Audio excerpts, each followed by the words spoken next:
انہو علی حکیم، اور کسی آدمی کے لیے ممکن نہیں کہ اللہ اس سے بات کرے مگر وحی کے ذریعے یا پردے کے پیچھے سے، یا کوئی فرشتہ بھیج دے تو اللہ کے حکم سے جو اللہ چاہے القا کر دے، بے شک وہ بلند و برتر حکمت والا ہے۔ یہی طریقے ہیں وحی کے، اور آپ دیکھیں گے کہ پیغمبروں پہ وحی انہی طریقوں سے آتی ہے، اس کے بیونڈ کبھی وحی نہیں آتی۔ نزول قرآن کے متعلق دو کیفیت قرآن مجید کے اندر آتی ہے، ایک باب افعال سے آتی ہے، لفظ استعمال ہوتا ہے انزال، انزل ینزل انزالا، اور ایک باب تفعیل سے آتی ہے، نزل ینزل تنزیلا۔ یہ دونوں لفظ قرآن مجید میں نزول قرآن کے متعلق بار بار آتے ہیں۔ باب افعال سے انزال آتا ہے، انزال کا کیا مطلب ہوتا ہے؟ یک بارگی میں ایک ہی دم کوئی کام ہو جانا۔ اس سے کیا مراد ہے؟ جب ہم کہتے ہیں کہ قرآن نازل ہوا، انا انزلناہ فی لیلۃ القدر، اس سے کیا مراد ہے؟ کہ اللہ تبارک و تعالیٰ نے یک بارگی میں ایک ہی دفعہ قرآن مجید کو لوح محفوظ سے، جو پہلا آسمان ہے سمائے دنیا جس کو کہا جاتا ہے، اس کو ایک ہی باری میں لوح محفوظ سے سمائے دنیا پہ نازل کر دیا۔ یہ تھا انزال، انا انزلناہ فی لیلۃ القدر۔ جو دوسرا تنزیل ہے، یہ کیا ہے؟ تنزیل باب تفیل جو ہوتا ہے، اس کا مطلب ہے کہ کوئی کام تھوڑا تھوڑا کر کے کرنا، تدریجن کرنا۔ یعنی جب آسمان پر جو سمائے دنیا تھا، پہلا آسمان تھا، اس کے قرآن مجید کو نازل کیا گیا، تو وہاں سے قرآن مجید وقفے وقفے سے تھوڑا تھوڑا کر کے حضور اکرم صلی اللہ علیہ وسلم کے سینہ اقدس پہ نازل کیا جاتا رہا، اور یہ سلسلہ تقریباً 23 سال تک جاری رہا۔ اب اگلا سوال یہ پیدا ہوتا ہے کہ قرآن مجید کس ٹائم فریم میں نازل ہوا، کس رات کو نازل ہوا؟ اس کا ذکر قرآن مجید کی دو صورتوں میں آتا ہے، سورۃ القدر اور سورۃ الدخان میں۔ بسم اللہ الرحمن الرحیم، یہ دونوں رمضان المبارک کی لیلۃ القدر کی رات ہے جس کا ذکر کیا جا رہا ہے۔ ایک جگہ پہ اس کو لیلۃ القدر کہا جا رہا ہے، دوسری جگہ پہ لیلۃ المبارکہ کہا جا رہا ہے۔ یہ دونوں راتیں ایک ہی رات ہیں، یعنی رمضان کی مبارک رات ہیں۔ انا انزلناہ فی لیلۃ القدر، انا انزلناہ فی لیلۃ المبارکہ، بے شک ہم نے اس قرآن کو شب قدر میں نازل کیا، ہم نے اس کو ایک مبارک رات میں نازل کیا۔ ہمیں یہ تو معلوم ہو گیا کہ یہ رات جو ہے یہ شب قدر ہی ہے۔ یہ کس مہینے میں نازل ہوا؟ اگلا سوال یہ تھا۔ اللہ نے قرآن مجید میں اس چیز کو بھی کھول کے بیان کر دیا، سورۃ البقرہ میں فرمایا شہر رمضان الذی انزل فیہ القرآن، رمضان کا مہینہ وہ ہے جس میں قرآن اتارا گیا۔ اب ہمیں ٹائم فریم بھی پتا چل گیا، ہمیں یہ بھی پتا چل گیا کہ کب اتارا گیا، ہمیں یہ بھی پتا چل گیا قرآن مجید کس پر اتارا گیا، ہمیں یہ بھی پتا چل گیا قرآن مجید کیسے اتارا گیا۔ اب رہے گی بات قرآن مجید کی نزول کی کیفیت کیا تھی، اللہ نے اس کو بھی بیان کر دیا۔ سورۃ البقرہ میں ہے، بسم اللہ الرحمن الرحیم، فَإِنَّهُ نَزَّلَهُ عَلَىٰ قَلْبِكَ بِإِذْنِ اللَّهِ، سو اسی نے اتارا ہے وہ قرآن اللہ کے حکم سے آپ کے دل پر۔ نزلہ، یہ باب کیا ہے؟ باب تفیل ہے، یعنی تدریجن اتارا گیا ہے، وقتاً فوقتاً اتارا گیا ہے، تھوڑا تھوڑا کر کے اتارا گیا ہے۔ جب رائٹلی اینٹیسپیٹڈ ٹائم پہ ریکوائرمنٹ تھی، تب قرآن مجید کی آیات اور صورتیں آ رہی ہیں۔ دوسرا کیا ہے؟ تو یہ اس کی ایک بار کی تنزیل یہ ہے، فرمایا وَإِنَّهُ لَتَنزِيلُ رَبِّ الْعَالَمِينَ، اور یہ قرآن رب العالمین کا اتارا ہوا ہے۔ سبحان اللہ۔ اب یہ دیکھیے جہاں پہ انزال کا بھی ذکر آ گیا، تنزیل کا بھی ذکر آ گیا۔ اب سوال یہ پیدا ہوتا ہے کہ لوح محفوظ سے تو سمائے دنیا پہ یہ ایک ہی رات میں نازل ہو گیا، انا انزلناہ فی لیلۃ القدر، تو یہ کیوں ہوا کہ سمائے دنیا سے قرآن 23 سال کے عرصے میں تھوڑا تھوڑا کر کے نازل ہوتا رہا؟ ایک ہی بار کیوں نہیں سمائے دنیا سے حضور اکرم صلی اللہ علیہ وسلم پہ ایک ہی دفعہ میں نازل ہو گیا؟ کیوں نہیں حضور کو کتابی صورت میں دے دیا گیا، جیسے حضرت موسیٰ علیہ السلام کو تورات دے دی گئی تھی؟ کیوں نہیں حضور کو کتابی صورت میں دے دیا گیا؟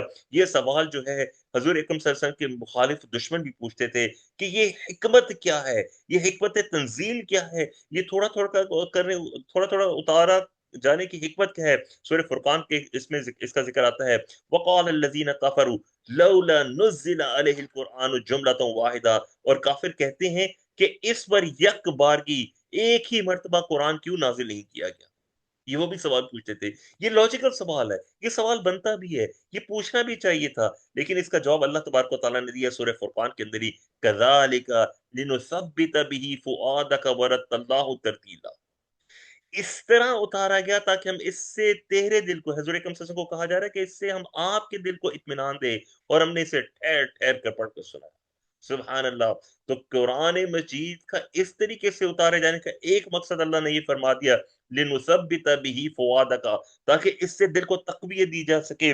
آگے چل کے ہم پڑھیں گے قرآن مجید کو، جب ہم تلاوت کریں گے تو وہاں پہ پڑھیں گے قرآن مجید تو ایسا کلام تھا کہ اگر یہ پہاڑ پہ اتار جاتا تو پہاڑ ریزہ ریزہ ہو جاتا۔ دلوں کے لیے اس کلام کو محفوظ کرنا، دلوں کے لیے اس کلام کو ابزارب کرنا آسان نہیں تھا، اس لیے تھوڑا تھوڑا کر کے نازل کیا گیا تاکہ آپ صلی اللہ علیہ وسلم کا دل اس قابل ہو جائے کہ اس قرآن مجید کو محفوظ کر سکے۔ سبحان اللہ۔ آگے فرمائیے دوسرا مقصد بتایا گیا کہ کیوں اس کو تھوڑا تھوڑا کر کے نازل کیا گیا، فرمایا وَقُرْآنًا فَرَقْنَاهُ لِتَقْرَأَهُ عَلَى النَّاسِ عَلَى مُكْثٍ وَنَزَّلْنَاهُ تَنزِيلًا، کیوں تھوڑا تھوڑا کر کے اتارا گیا؟ فرمایا ہم نے قرآن کو تھوڑا تھوڑا کر کے اتارا ہے تاکہ تو مہلت کے ساتھ اسے لوگوں کو پڑھ کر سنائے، اور ہم نے اسے آہستہ آہستہ اتارا۔ سبحان اللہ، سبحان اللہ، سبحان اللہ۔ اگر یہ بار کی پورا کا پورا قرآن مجید نازل ہو جاتا تو جسٹ امیجن کیجئے کس قدر پرابلمز ہوتی۔ ذرا دیکھتے ہیں کیا کیا کیا پرابلم ہو سکتی تھی۔ حضور اکرم صلی اللہ علیہ وسلم امی تھے، اگر ایک ہی مرتبہ سارا قرآن نازل کیا جاتا تو اس کا یاد کرنا، ضبط کرنا کتنا دشوار ہوتا۔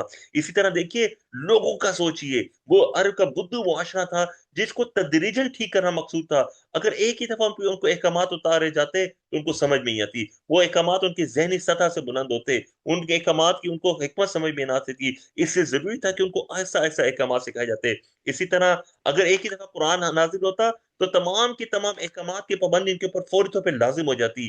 اب اب جسٹ امیجن کیجئے کہ جیسے ہی قرآن نازل ہوتا جہاد ان پہ فرض ہو جاتا، شراب ان پہ حرام ہو جاتی، تو کیا مکے کے اس انوائرمنٹ کے اندر جب یہ سارے احکامات فوری طور پہ نافذ ہو جاتے تو کیا وہ ایکٹ کر سکتے تھے؟ ناممکنات میں سے تھا۔ اسی لیے قرآن کو تدریجن اتارا گیا تاکہ ان کی گرومنگ کی جا سکے، ان کی تربیت کی جا سکے، وہ ایک جماعت بن سکے جو کہ کفر کے خلاف کھڑے ہو سکے۔ اسی طرح حضور اکرم صلی اللہ علیہ وآلہ وسلم اور آپ صلی اللہ علیہ وسلم کے ساتھیوں کے دلوں کو تقویت ملتی تھی۔ جب یہ مشرکین مکہ، کفار مکہ آپ صلی اللہ علیہ وسلم، آپ صلی اللہ علیہ وسلم کے ساتھیوں کو ستاتے تھے تو قرآن مجید کا نزول ہوتا تھا، قرآن مجید حضور اکرم صلی اللہ علیہ وسلم کے دل کو تقویت بخشتا تھا۔ سبحان اللہ۔ اب اگلا سوال یہ پیدا ہوتا ہے کہ ہمیں ایک کریکٹلی ٹائم فریم کا اندازہ ہونا چاہیے کہ کس زمانے میں اور کس جگہ پہ قرآن مجید نازل ہوا۔ ہمیں یہ تو معلوم ہے کہ کس رات میں نازل ہوا، لیلۃ القدر کس مہینے میں نازل ہوا، رمضان کا مہینہ۔ ہمیں یہ بھی پتا ہے کہ قرآن مجید ٹوٹل 23 سال کے عرصے میں نازل ہوا ہے، اور یہ کہاں پہ نازل ہوا ہے؟ پرائمیرلی یہ مکہ اور مدینہ کے درمیان والی جگہ پہ نازل ہوا ہے۔ اگر آپ زمین کی بات کریں کہ زمین پہ کہاں پہ نازل، تو مکہ مدینہ اور اس کے ارد گرد کے جگہ، درمیان والی جگہوں پہ نازل ہوا ہے۔ اور اس کے علاوہ قرآن مجید کی 2 آیات جو ہیں، جو سورۃ البقرہ کی آخری 2 آیات ہیں، وہ حضور اکرم صلی اللہ علیہ وسلم پہ معراج کے موقع پہ نازل ہوئی ہیں۔ قرآن مجید کی زبان جو ہے وہ خالص عربی زبان ہے، بلسان عربی مبین، خالص عربی کی زبان ہے، اور اس سے فصاحت و بلاغت کا ایک شاہکار ہے جو قرآن مجید ہے۔ اب اگلا سوال یہ پیدا ہوتا ہے کہ آسمانی کتابوں کی تو حفاظت نہیں ہوئی، آسمانی کتابیں ساری کی ساری ٹیمپرڈ ہوگی آلموسٹ، آج اوریجنل آسمانی کتاب کوئی بھی ہمیں نہیں ملتی، تو قرآن مجید کی حفاظت کا کیا ذمہ ہوا؟ اللہ تبارک و تعالیٰ نے قرآن مجید کی حفاظت کا ذمہ خود لیا، اور اس طریقے سے اس کی حفاظت ہوئی کہ آج پوری کی پوری جو دشمنان اسلام ہے وہ بھی اس بات کو مانتے ہیں کہ قرآن مجید ایز اٹ از محفوظ ہے جیسے حضور اکرم صلی اللہ علیہ وسلم پہ نازل ہوا تھا۔ ہم آلریڈی پڑھ چکے ہیں کہ قرآن مجید اصل اوریجنل کاپی جو ہے وہ لوح محفوظ میں اللہ تبارک و تعالیٰ کے پاس موجود ہے۔ پھر ہم یہ بھی پڑھ چکے ہیں کہ لا یمسہ الا المطہرون، قرآن مجید کو کوئی بغیر پاکوں کی کوئی اور نہیں چھوتا۔ پھر دیکھیے اللہ تبارک و تعالیٰ فرماتے ہیں ایک اور جگہ پہ، فی صحف مکرمہ مرفوعۃ مطہرہ، وہ عزت والے صحیفوں میں ہیں جو بلند مرتبہ اور پاک ہیں، یعنی قرآن مجید ایک آلریڈی محفوظ جگہ پہ موجود ہے۔ اب جب اس جگہ پہ قرآن مجید زمین پہ نازل ہوا تو اس کی حفاظت کا ذمہ، اس کے جمع کرنے کا ذمہ، اس کو بیان کرنے کا ذمہ اللہ نے اپنے پہ لیا۔ اللہ فرماتے ہیں ان علینا جمعہ و قرآن، بے شک اس قرآن کا جمع کرنا اور پڑھا دینا ہمارے ذمے ہیں۔ سبحان اللہ۔ یعنی اللہ تبارک و تعالیٰ نے قرآن کی جمع کرنے کی ذمہ داری بھی خود پہ لی، قرآن کو پڑھانے کی ذمہ داری بھی خود پہ لی۔ قرآن کی حفاظت کے لیے سب سے خوبصورت آیت دیکھیے قرآن مجید میں سورۃ الحجر میں آتی ہے، انا نحن نزلنا الذکر وانا لہ لحافظون۔ عربی زبان کے قاعدے کے اعتبار سے دیکھیے تو اس میں بہت زیادہ ایمفیسس ہے، بہت زیادہ تاکید ہے۔ اللہ فرماتے ہیں بے شک ہم نے نازل کیا اس ذکر کو، اور بے شک ہم ہی اس کی حفاظت کرنے والے ہیں، یعنی اس کی حفاظت کی پیور ذمہ داری اللہ تبارک و تعالیٰ نے اپنے اوپر لی۔ لیکن دنیاوی طور پہ دیکھیے کہ اللہ تبارک و تعالیٰ نے انسانوں کے اندر سے بندے چن کے اس کی حفاظت کا ترتیب کا ایک تدوین کا ایک سلسلہ مرتب کیا. سب سے پہلے ایک اس کی ترتیب نزولی ہے، یعنی جیسے جیسے صورتیں اور آیات حضور اکرم صلی اللہ علیہ وسلم پہ نازل ہوتی ہے اس کو ہم ترتیب نزولی کہتے ہیں. جس طریقے سے سورۃ العلق کی آیات آئیں، پھر سورۃ القلم کی آیات آئیں، پھر سورۃ المدثر، سورۃ المزمل، اس طرح آیات نازل ہوتی نہیں. پھر ایک ترتیب مصحف ہے. ترتیب مصحف وہ جس صورت میں قرآن مجید ہمارے پاس موجود ہے، اس کو ترتیب توقیفی بھی کہا جاتا ہے. سب سے پہلے دیکھیے ترتیب نزولی کا تو ہمیں معلوم ہے. ترتیب تلاوت کیسے ہوئی؟ حضور اکرم صلی اللہ علیہ وسلم جیسے جیسے قرآن مجید نازل ہوتا تھا، آپ صلی اللہ علیہ وآلہ وسلم صحابہ کرام رضی اللہ عنہم اجمعین کو بتاتے تھے کہ فلاں آیت فلاں صورت میں فلاں آیت سے پہلے یا بعد میں رکھتی جائے. حضور اکرم صلی اللہ علیہ وآلہ وسلم کے دور میں یہ سلسلہ جاری رہا. جیسے ہی وحی آتی، آپ صلی اللہ علیہ وسلم صحابہ کرام رضی اللہ جو کاتبین وحی ان کو بتا دیتے تھے کس آیت کو کس آیت سے پہلے یا بعد میں رکھنا ہے. آپ صلی اللہ علیہ وسلم کی زندگی میں جیسے ہی وحی آتی تھی کتابت کی جاتی رہتی. یہ کتابت پتھر کی تختیوں پہ ہوتی تھی، چمڑے کے ٹکڑوں پہ ہوتی تھی، درخت کی چھالوں پہ ہوتی تھی، پتوں پہ ہوتی تھی. حضور اکرم صلی اللہ علیہ وسلم کی زندگی میں قرآن حکیم کو کی تمام آیات مبارکوں کو لکھا جا چکا تھا. پھر حضرت ابوبکر صدیق کے زمانے میں جب جنگ ہوئی اور بہت زیادہ حفاظ کرام شہید ہو گئے تو حضرت عمر فاروق کے کہنے پہ، حضرت ان کی سجیشن پہ، حضرت زید بن ثابت کی ایک سربراہی میں کمیٹی قائم کی گئی جس سے قرآن مجید کو کتابی صورت میں مرتب کیا گیا، اور یہ بہت بڑا کارنامہ تھا. حضرت ابوبکر صدیق کے دور میں صرف ایک اس کتابی صورت میں قرآن کی ایک کاپی جو ہے وہ بنائی گئی تھی. جب حضرت عثمان غنی کا دور آیا تو اس وقت اسلامی امپائر جو ہے وہ بہت زیادہ پھیل چکی تھی، عرب سے عجم میں چلی گئی تھی. اب ضرورت تھی کہ قرآن مجید کو جو اس کی اصل زبان ہے، جو قریش کی اصل زبان ہے، اس کے اندر محفوظ کیا جا سکے. کیونکہ جب عرب سے عجم میں زبان ٹرانسفر ہوئی تو عربی زبان کے اندر زبانوں کے مکسر ہونے کی وجہ سے بہت زیادہ غلط فہمی ہونے کا احتمال تھا. حضرت زید بن ثابت کی قیادت میں کمیٹی نے قرآن حکیم کو قریش کے جو لہجہ ہے اس رسم الخط میں تحریر کیا، جس کو آپ عثمانی مصحف بھی، عثمانی رسم الخط بھی کے طور پہ بھی جانتے ہیں.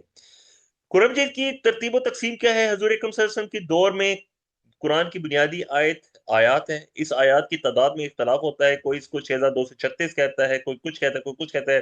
لیکن اب جو اس وقت ہمارے پاس مصحف موجود ہوتے ہیں، آپ اس میں ایک طرف صورتیں لکھی ہیں، آگے ان کی آیات لکھی ہے، تو آپ کو ٹوٹل تعداد 6236 ہی ملے گی.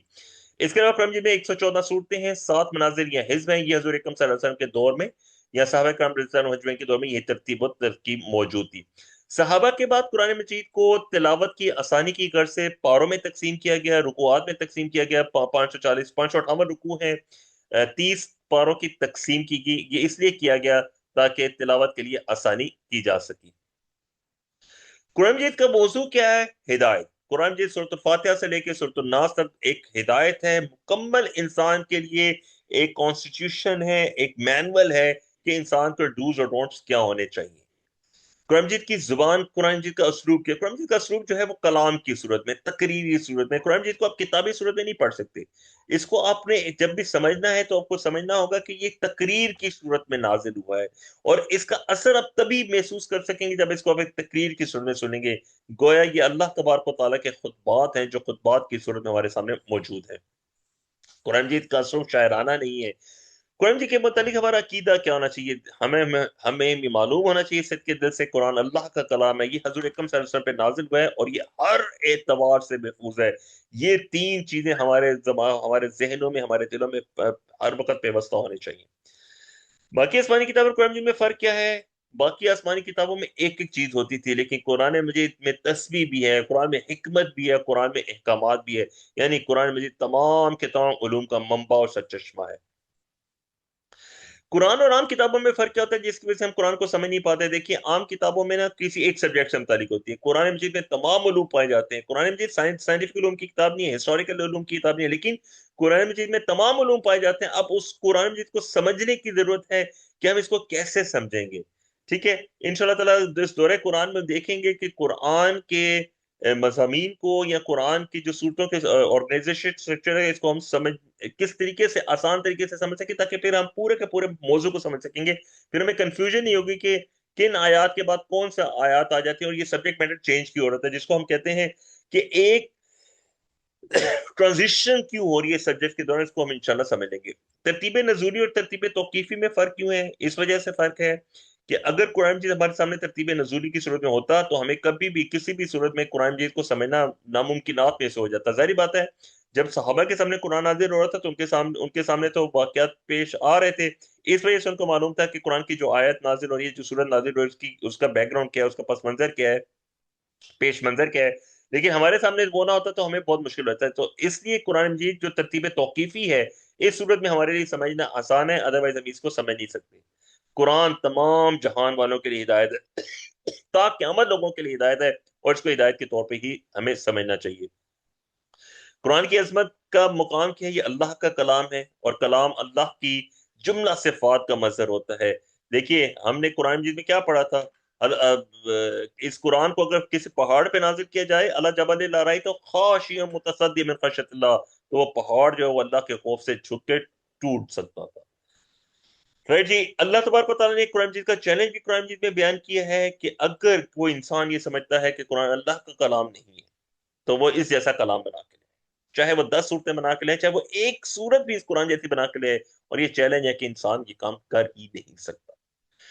رائٹ جی. الحمدللہ ثم الحمدللہ، یہ مختصر تعارف قرآن تھا. آئی ہوپ کہ آپ کو قرآن مجید کے متعلق کچھ تھوڑی بہت معلومات حاصل ہوگی ہوں گی. یہ اس لیے ضروری تھا تاکہ کل سے ہم سورۃ الفاتحہ کا آغاز کریں گے تو اس سے پہلے تھوڑا سا آپ کے پاس بیک گراؤنڈ ہو، آپ کو معلوم کہ قرآن مجید نازل کیسے ہوا، قرآن مجید اکٹھا کیسے ہوا، قرآن مجید کو کمپائل کیسے کیا گیا، قرآن مجید کی حفاظت کیسے کی گئی. آپ کے ذہن میں کسی قسم کا شک و شبہ نہیں ہونا چاہیے کہ قرآن مجید کے نزول، قرآن مجید کی کلیکشن، کمپائلیشن کے سلسلے میں انشاءاللہ کل سے ہم انشاءاللہ تعالیٰ سورۃ الفاتحہ کا آغاز کریں گے. اور سورۃ الفاتحہ